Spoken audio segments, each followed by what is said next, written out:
All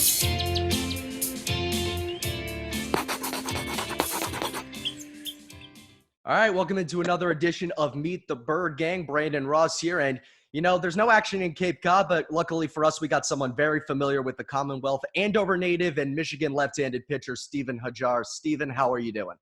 Good. How are you? Doing well. Not too bad. Cases are starting to decline here in the Northeast, so that's always good. You've had quite the career, so let's just start with the beginning. How did you get into playing baseball? I started playing baseball in the backyard with my dad when I was probably like 5 years old. He was the first one that really brought me into the game, but grew up in a very competitive area here in the Merrimack Valley. So I'm from North Andover, Mass, and we have a huge rivalry with Andover. So it's kind of funny that you say I'm from Andover because they put that on the Michigan website, and I was not too happy about that. Like I walked into the locker room the first day we had it open, and they got the name tags over every locker. It says Steven Hajjar, Andover, Mass, and I was pissed. So I had to stick a little N in front of that because growing up, it's very similar to the Michigan-Ohio State rivalry almost. Oh, really? You're putting it on that plane? Oh, it is that level. When you're a little kid growing up playing Little League, if you go 1-10 in Little League, but you beat Andover, then it's a good season. You know what I mean? So so growing up very competitive area, and then get to high school.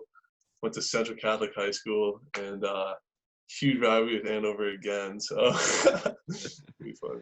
Well, hey, you know what? New York is very weird like that too. There's a town near me called Newcastle that actually has multiple. They're called hamlets. So there's 5 towns in one. Basically, it's really strange, but I don't think I'd be too fond if I were put in that situation over at Michigan. So, knock on me for not recognizing that sooner. It's not on the Michigan guy. It's not a knock on you.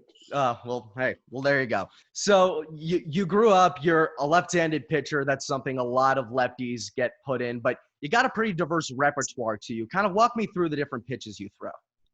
Fastball, changeup, and a slider. Sort of adapted my slider this past year. It's more of a hard curveball now. Got more on the top of it than before, so it had a little bit more movement to it. But just those 3 pitches. What helped you make those adjustments with that slider that you were talking about? Oh, Coach Fetter for sure. He's our pitching coach over at Michigan.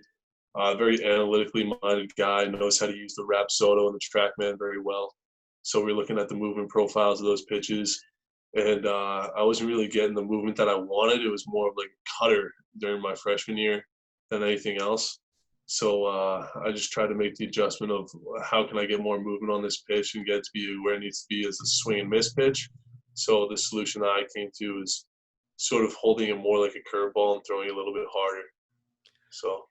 Well, hey, it worked out very well for you this year, and we'll get to that in a little bit. But let's go back to your high school days. You did pretty darn well. You were rated one of the best players in the state of Massachusetts. You wound up getting drafted 21st round by the Brewers. I just got to ask you, how did that moment feel?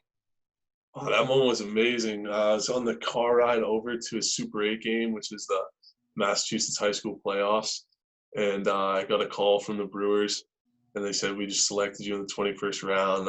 I couldn't believe it because I didn't expect to be drafted because I just had a strong commitment to Michigan, but I got the call, talked to the area scout, Ty Blankmeyer, and he said, we'll see you in 3 years. And I was like, all right, that's all I can ask for. So was college always the first thing on your mind? Yeah, for sure. I wanted to go to college. My parents, I don't think they would have let me sign out of high school, even if I did want to, but I'm glad for that because I think that college, especially the program in Michigan, has prepared me for the next level much more than just going out of high school. Well, hey, you wind up in Ann Arbor, and unfortunately, you can't make any contributions your first year. You wind up with that ACL injury. How did you work to get back once that happened? Worked with our trainer, Kim Hill. She was my savior. Stayed in Ann Arbor over the summer, and I was working with her 5 days a week. Just everyday physical therapy. Leg press, jumps, squats, everything like that.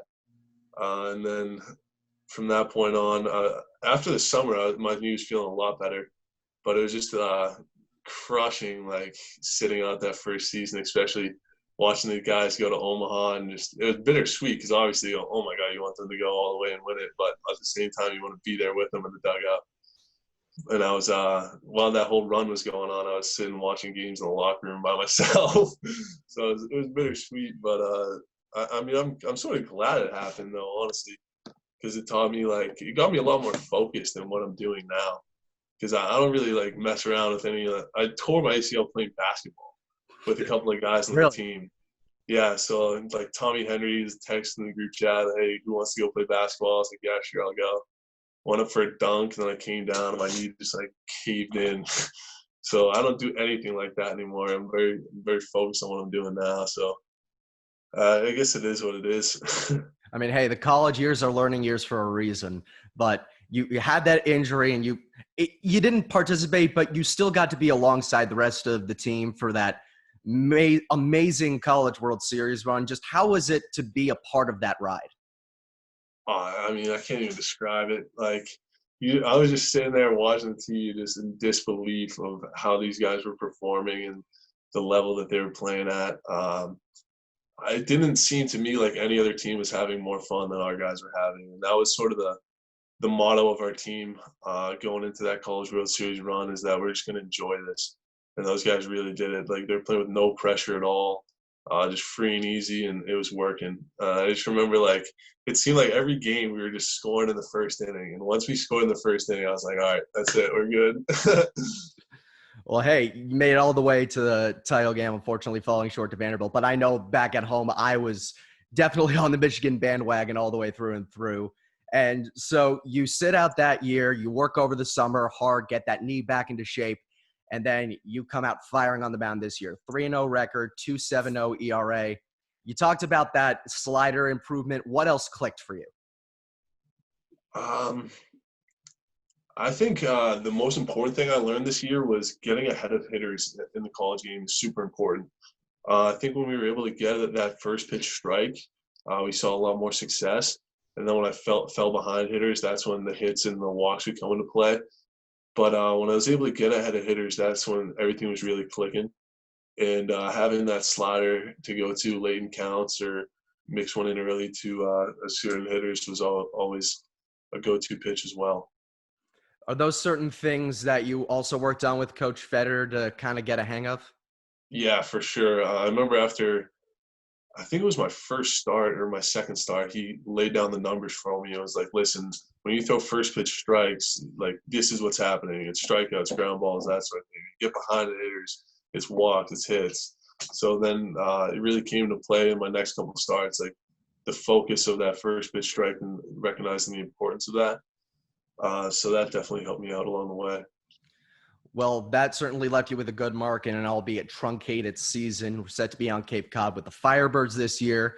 And it would have been your first summer on Cape Cod. You didn't actually make it out to Orleans, but obviously grew up in Mass, probably very familiar with the Cape League. What do you know about Orleans, and how did the process get rolling with becoming a member of the 2020 Birds? Well, I was actually supposed to play for the Orleans Firebirds after my freshman year as well, but I tore my ACL, so I couldn't. So these past 2 summers, There you go. I haven't been able to play. But I know Coach Kelly is a pitching-oriented mind. It seems like all the players that have played for him really like him, and he sort of shares the same values that our coaching staff has in terms of visualization and the mental game and that sort of aspect. So I think that I would love to work with him. And obviously, the Cape, growing up around here, you know that it's the best competition, the best atmosphere in college baseball. And growing up, you hear about the college guys who were able to make it there, and you're like, oh man, I want to play in the Cape. So it's a bummer that I wasn't able to get there, but I guess everything works out for a reason. But Everything does work out for a reason, and hopefully, fingers crossed, if you're not off to the pros next summer, you can make your way over to Orleans and enjoy the Cape. But now, obviously, with no competitive baseball on the horizon, what does this summer look like for you? yeah, so this summer I spent all my time working out, really. At the beginning of the summer, I was still throwing bullpens, but I recently got shut down for the last 6 weeks. But I'm about to start throwing again within this next week. I got to get my wisdom teeth out, so after I recover from that, I'll be back throwing. And then on the 18th, I'm headed back to campus to Ann Arbor. And they got a COVID-19 test, all the athletes. But then after that, we'll be able to use some of the facilities that they have there. So I'm excited to go back there and really get to work. All right. So you mentioned you're getting your wisdom teeth out. I got to ask, what's your go-to flavor of ice cream? Because I know you're going to be having a lot of that the next few days. Yeah. I'm really a vanilla guy. I've never liked Really? chocolate. Yeah, I've never liked chocolate.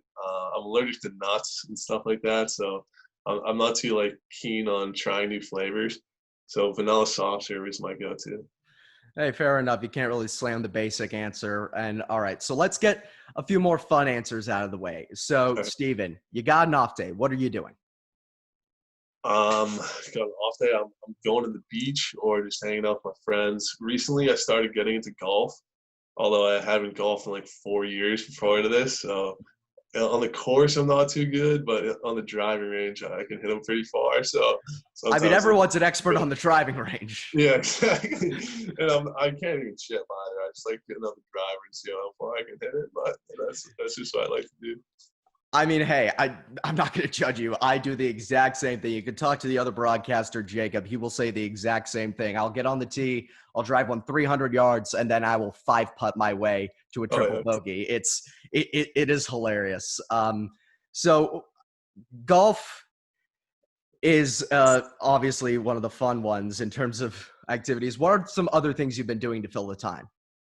Sometimes we'll go into Boston, just walk around. Recently, well, for a while I didn't go just because of COVID-19, but went back there, walked around Newburgh Street, that sort of thing. And then other than that, just hanging out with the guys around here that I haven't been able to see in a while. So that's been cool, catching up with everybody around here. Yeah, I guess that's pretty much it. All right. Well, Steven, I won't keep you too much more, and get those gums ready. They're going to be a little bit swollen. Steven Hajjar, thank you so much. Yeah, thank you for having me. Appreciate it.